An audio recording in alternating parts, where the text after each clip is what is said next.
Los conflictos vecinales en Chile son disputas cotidianas entre quienes comparten un mismo territorio o comunidad. Pueden surgir por ruidos molestos, por cierre de pasajes, por vehículos abandonados o acumulación de basura, entre otros problemas que afectan la convivencia diaria. Aunque parecen problemas menores, su persistencia deteriora el entorno y las relaciones entre los vecinos. Resolverlos es clave para mantener la paz social y mejorar la calidad de vida. La justicia interviene a través de los juzgados de policía local, las municipalidades y, en ciertos casos, el Ministerio Público. En este capítulo se les aborda desde una perspectiva práctica, lo que permite entender cómo actuar y a quién recurrir.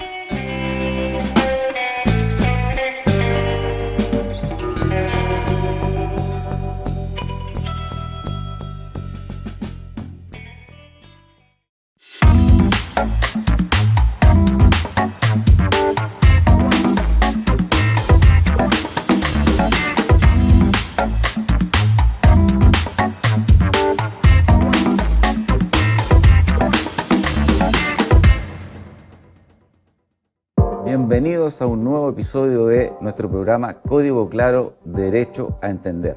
Un espacio en donde nos abrimos a la comunidad e intentamos aclarar, despejar ciertas dudas respecto de asuntos jurídicos que tienen ciertos tecnicismos. En esta ocasión intentaremos adentrarnos y esclarecer cuestiones relativas a los llamados conflictos vecinales. Y para eso tenemos una invitada muy querida, compañera de trabajo, doctora en Derecho, doña Evelyn Viera Luna. Bienvenida a nuestro programa.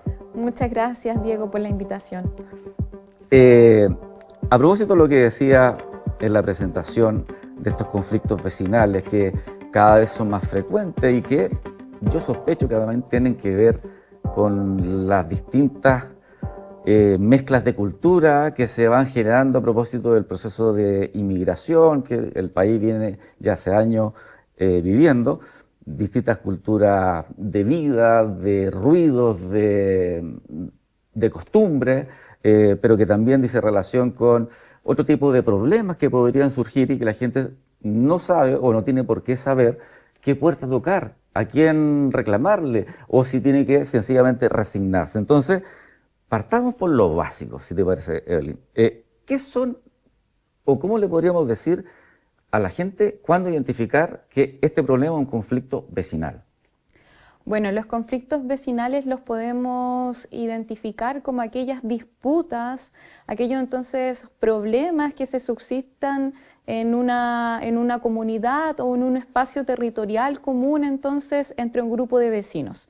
Puede ser por distintas causales, puede ser por ruidos molestos, puede ser porque se tapa de alguna manera el estacionamiento, la entrada de un vehículo con otro vehículo, puede ser porque quizás los pasajes son muy estrechos, entonces imposibilita el tránsito de los vecinos y vecinas, por un vehículo abandonado, por el excesivo entonces acumulación de basura por parte de un vecino.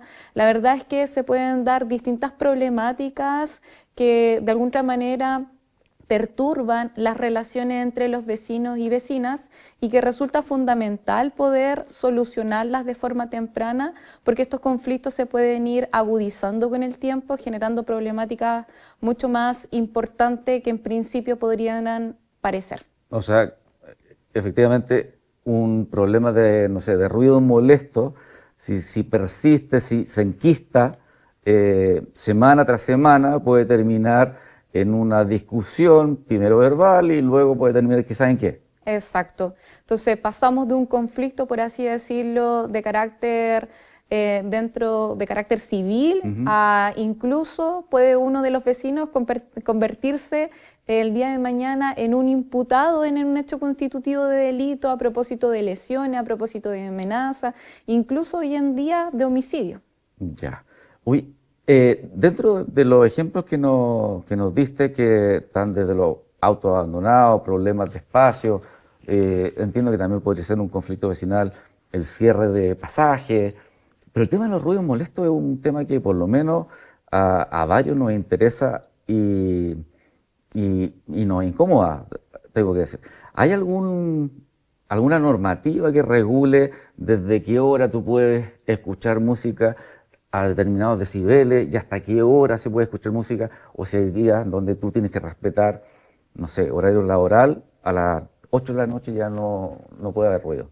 Y si los ruidos molestan solamente tienen que ver con la música o también tiene que ver, no sé, con ladridos de perro o quizás qué otros ruidos que pueden surgir dentro de una casa. Sí. Efectivamente, yo creo que uno de los problemas más recurrentes o más comunes hoy en día es el tema de los ruidos molestos. Tanto así de que o sea, hay cifras que lo demuestran. De hecho, el primer semestre del año 2024 en relación al primer semestre del año 2025, por ejemplo, la superintendenta de Medio Ambiente señaló que había más de 1000 causas que ellos tenían conocimiento a propósito de denuncias sobre este tema, y por otra parte de que más del 52% de los asuntos que ellos están conociendo son solamente a propósito de ruidos molestos, es decir, como más de la mitad de aquellos que conocen o resuelven es solamente sobre esta materia. Entonces, definitivamente... ¿Pero cómo llegan esas reclamaciones a la superintendencia? A través de una denuncia. De hecho, la superintendencia tiene su página web respectiva, donde a través de un portal con la clave única se puede realizar una denuncia. Oye, pero eso es súper relevante lo que tú estás diciendo, porque no es de conocimiento tan masivo. Claro. Yo no lo conocía. Claro, efectivamente. Bueno, y la otra perspectiva es como verificar si ha aumentado dentro de los juzgados de policía local, pero lamentablemente no hay estudios sobre eso en Chile, así que no podemos hablar como de cifras concretas. Pero claramente las cifras de la superintendencia nos demuestran que haya habido un aumento notable en relación a eso. Eso por una parte. En relación a la segunda consulta, que era respecto a la normativa o la reglamentación, hay que tener en cuenta dos cosas. Una, que hay una normativa como de carácter general, ¿ya? Que se regula en un decreto supremo, que es el decreto supremo 84 del Ministerio de Medio Ambiente. Antes, ¿quién regulaba los ruidos molestos por un tema de salud pública? Era el Ministerio de Salud. Ya. Pero cuando se creó el Ministerio de Medio Ambiente, esas competencias fueron para medio ambiente, pero eso es sin perjuicio de que los municipios, todas las municipalidades tienen la posibilidad de dictar ordenanzas municipales. Y las ordenanzas municipales son unas normas que regulan de alguna otra manera la conducta de esa comuna, ¿ya? Y esas son emitidas por el Consejo Municipal, que está constituido por el alcalde más los concejales. Entonces, casi yo podría decir que el 100% o el 90% de las comunas en Chile tiene su propia ordenanza municipal. Pero habrá algún hilo conductor, un mínimo. Exacto. Por ejemplo, lo que hace el reglamento es establecer los decibeles. Los mínimos, los máximos, determina las zonas en las cuales se puede alcanzar ese nivel. Y la diferencia sí es que dependiendo de dónde venga la fuente del ruido, esto puede ser conocido o por la Superintendencia de Medio Ambiente o por el juzgado de policía local. Aclárame ahí, ¿cuál sería la fuente que me lleva a la superintendencia y cuál sería la fuente de ruido que me lleva a policía local? Ya, se distingue entre fuentes fijas y fuentes móviles. Una fuente fija sería aquella entonces que se encuentra en un lugar, valga la redundancia, fijo, determinado, que está generando un ruido constante a la comunidad.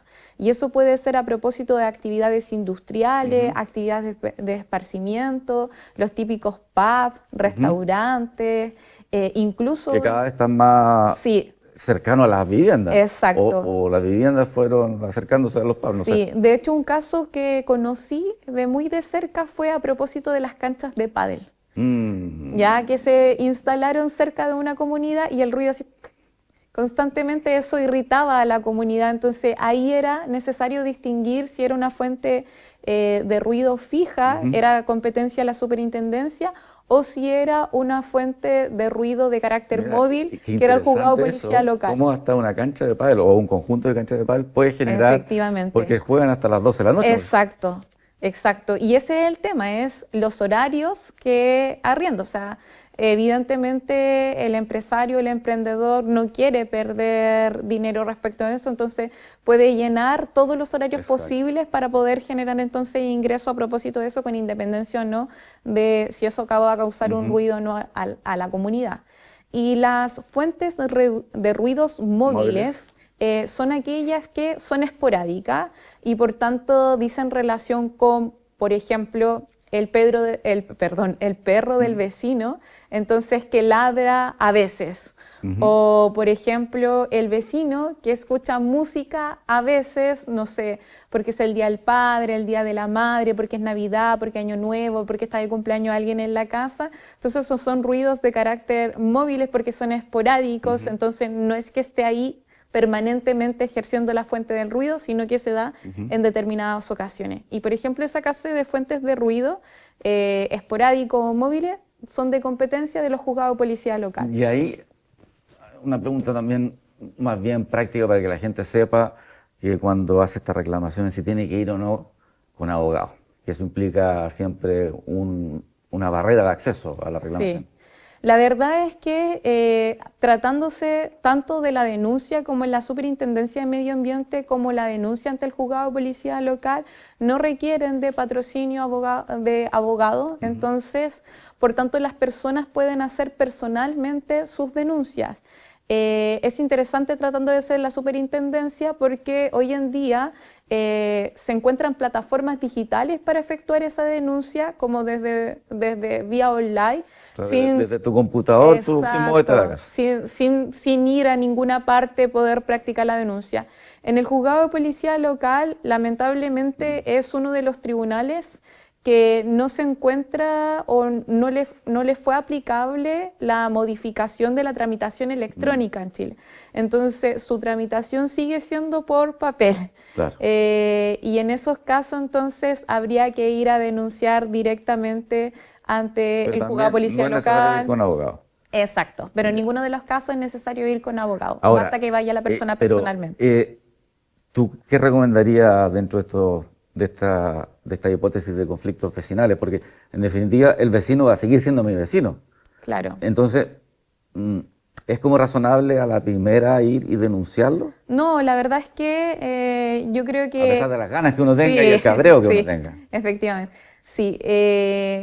La judicialización de los conflictos es una vía válida, evidentemente razonable, pero uno debiese buscar otras vías antes de llegar a la judicialización. Más amistosa, de conversación. Exacto.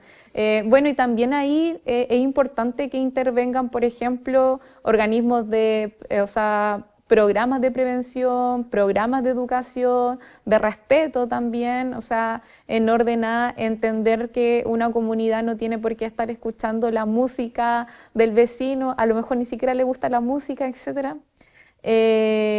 Y educar la comunidad significa, por ejemplo, promover quizás el uso también de audífonos.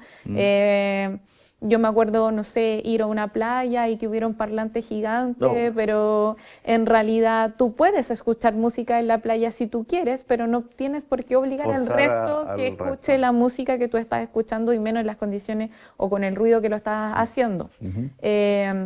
Y bajo esa perspectiva, entonces, bueno, uno debiese primero buscar, o el gobierno o la entidad debiese buscar mecanismos de educación para promover el respeto también. Esto también tiene que ver con un tema de salud pública, el ruido causa problemas en la salud. Claro. De hecho, sobre todo particularmente en la noche. No dormir bien genera una serie de inconvenientes en el día a día de una persona. Y eso creo que también influye en cómo va creciendo la agresividad del conflicto. Porque una persona que no duerme bien no está del mejor ánimo, no va a estar tan amable. No va a estar más irascible. Exacto. Y es también por la falta de sueño. Entonces, ahora, tal vez el ejemplo que te voy a poner no tiene nada que ver con un conflicto vecinal, pero tengo que salir de la duda porque me imagino que nuestros televidentes también se lo pueden estar preguntando. Ha surgido un poco la moda de hace algunos años de las carreras clandestinas, que, no sé, agarran la avenida X y empiezan a hacer competencia no autorizada y, por cierto, con los sistemas de tubo de escape alterados para que suenen más todavía. ¿Eso es parte de un conflicto vecinal o otro ámbito?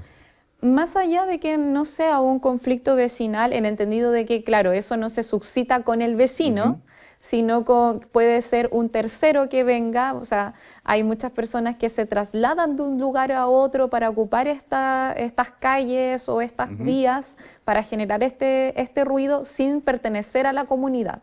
Bueno, en ese caso, más allá de que sean o no vecinos o que no sea un conflicto de carácter vecinal porque no tiene esa calidad, la persona no pertenece a esa comunidad, de igual forma hay una infracción a la norma. O sea, porque la norma establece que hay ciertos máximos para producir ruido. Entonces, y volviendo también lo voy a relacionar con lo que me habías preguntado anteriormente, si esto estaba regulado por hora, etcétera.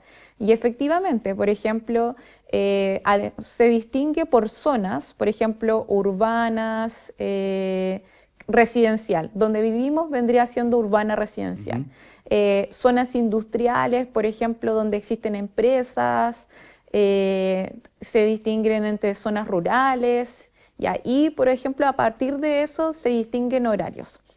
Evidentemente el legislador va a ser mucho más acucioso o como va a poner más límites, va a ser más riguroso en orden a exigir entonces como mayor, como cumplir la norma, pero con ciertos niveles que podrían ser como más excesivos que para los industriales, no sé. En los lugares residenciales solamente en el día se permite hasta 55 decibeles y en la noche se permite hasta 45 decibeles, ¿ya? Como para que nosotros lo podamos ejemplificar, para que la gente pueda entender cómo podría ser eso un decibel. 55 decibeles vendrían siendo como un aire acondicionado.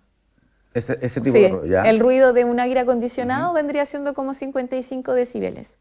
Y el ruido de una calle con poco tráfico vendría siendo como 45 decibeles, ¿ya? Entonces, por ejemplo, no sé, después hay 60 decibeles, 100 decibeles, 120 decibeles. Por ejemplo, una discoteca, un pub, supera los 120 decibeles. ¿Ya? Claro, pero ellos están encerrados y me imagino que Exacto. tienen un sistema de acústica especial para que no se expanda afuera. Exacto. De todas maneras, cuando se hace la medición de los ruidos, la medición de los ruidos se hace no desde la fuente emisora, es decir, no desde el pub, sino desde la casa del vecino. Ah, perfecto.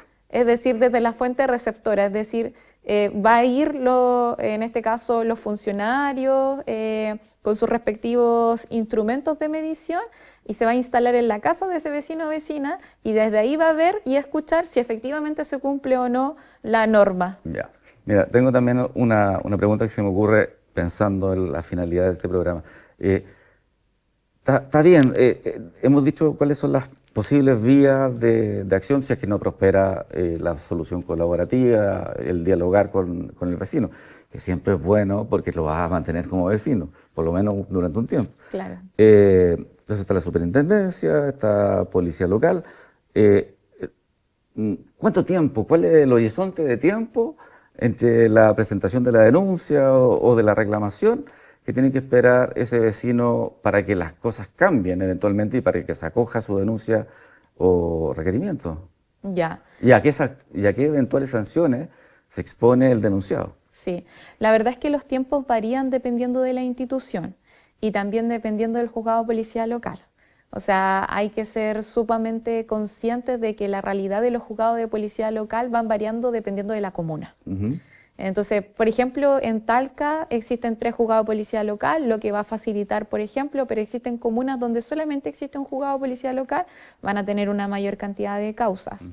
La superintendencia de medio ambiente, la verdad es que es rápido porque esto es vía online, ellos inmediatamente, una vez llegada la denuncia, se apersonan, fiscalizan y luego sancionan. Perfecto. En el juzgado de policía local, una vez que ingrese la denuncia, van a tener que también si es que en este caso, llamar a quienes están encargados de poder realizar la pesquisa o la inspección del ruido, que pueden ser inspectores municipales, a veces pueden ser funcionarios municipales, que hoy en día se otorga eso a la unidad de medio ambiente, inclusive carabineros. Y una vez que pesquisen eso, se va a iniciar como el procedimiento. Pero esto siempre termina en eventualmente, si se acoge, en una multa a beneficio fiscal, a beneficio no del denunciante, sino que del Estado. Sí, efectivamente la sanción en estos casos es de una multa. Las multas van variando tratándose de la ordenanza municipal de Talca. La ordenanza municipal de Talca varía que las multas pueden ser, no sé, de ruidos molestos, por ejemplo, de música, de vecinos, etcétera.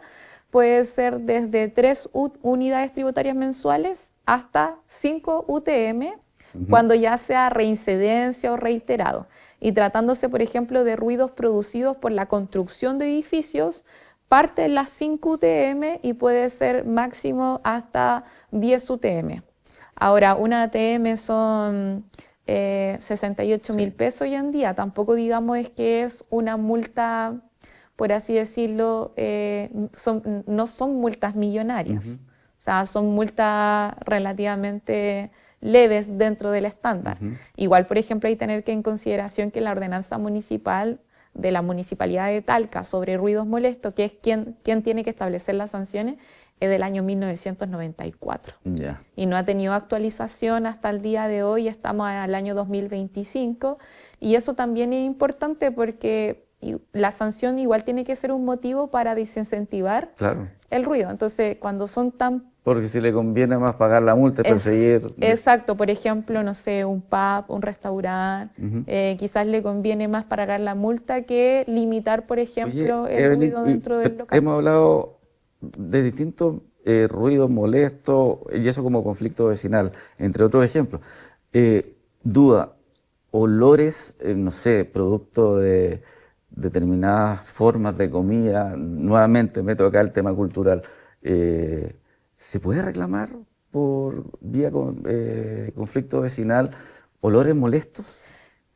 La verdad es que sí se puede, pero hay que verificar si hay normativa vigente. Por ejemplo, en la comunidad o en la comuna de Talca no hay ninguna ordenanza municipal respecto, por ejemplo, a olores molestos.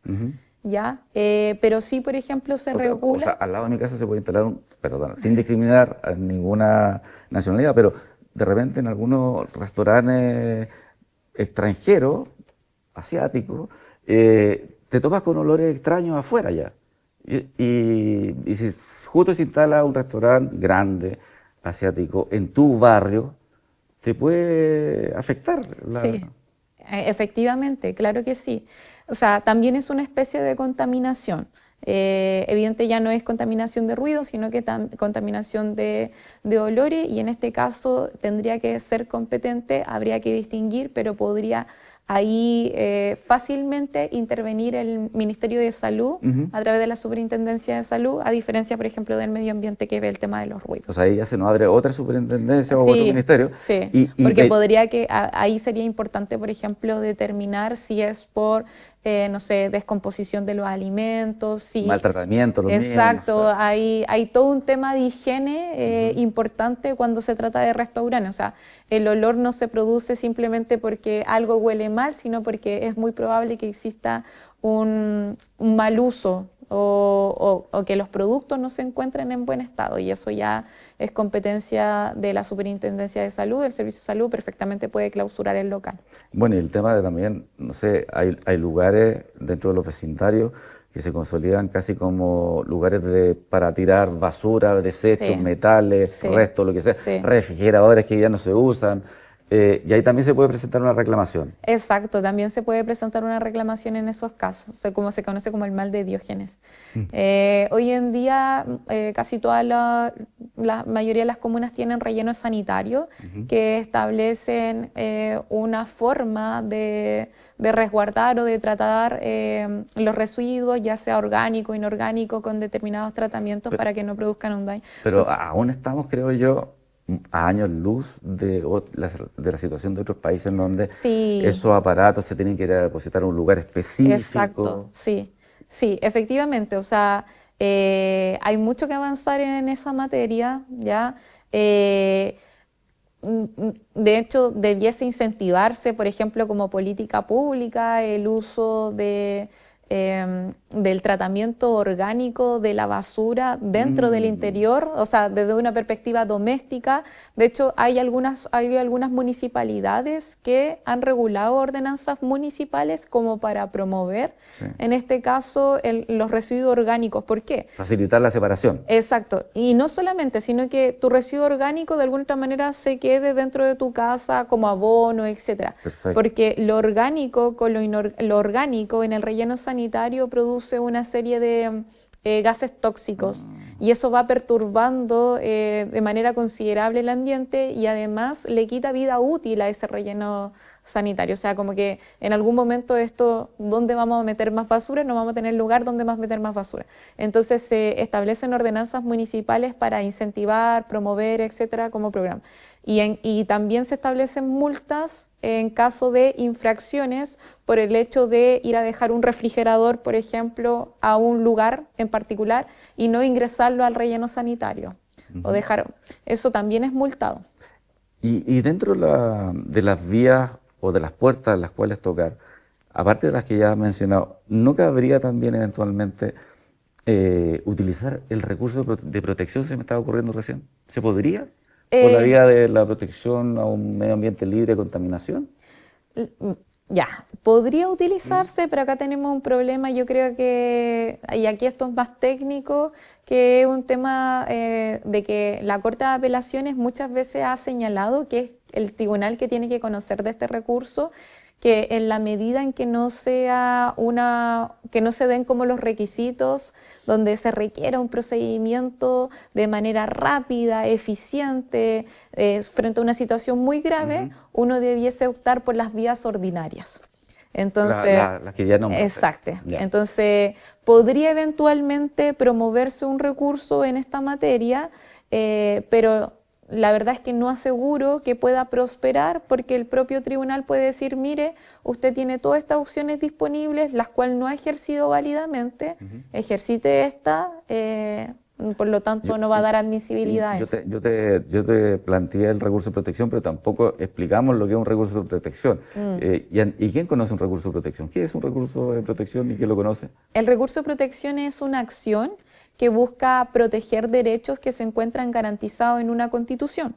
La Constitución es una carta fundamental, es como la norma más importante de nuestro ordenamiento jurídico que establece expresamente un catálogo de derechos. Y dentro de esos derechos, el artículo 19, numeral 8, establece el derecho a vivir en un medio ambiente libre de contaminación, por lo cual uno podría ocupar este mecanismo para reclamar que tiene derecho a vivir en un medio ambiente libre de contaminación y que alguien está vulnerando ese derecho mediante... Pero con la prevención que tú dijiste Exacto. y todos los matices que tú has señalado. Pero en definitiva, de la conversación, porque siempre el tiempo se nos va volando acá, Evelyn, lo que yo veo es que como que la tendencia a regular esto es como regular el sentido común o las reglas mínimas de convivencia. Es como explicar lo que no se tiene que explicar o regular lo que no se debiese regular.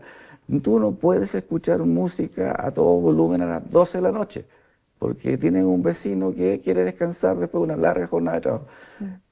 Es como frustrante, ¿o no? Sí, sí, tiene que ver con temas de convivencias, Cultura. sí, convivencias sociales, temas de cultura.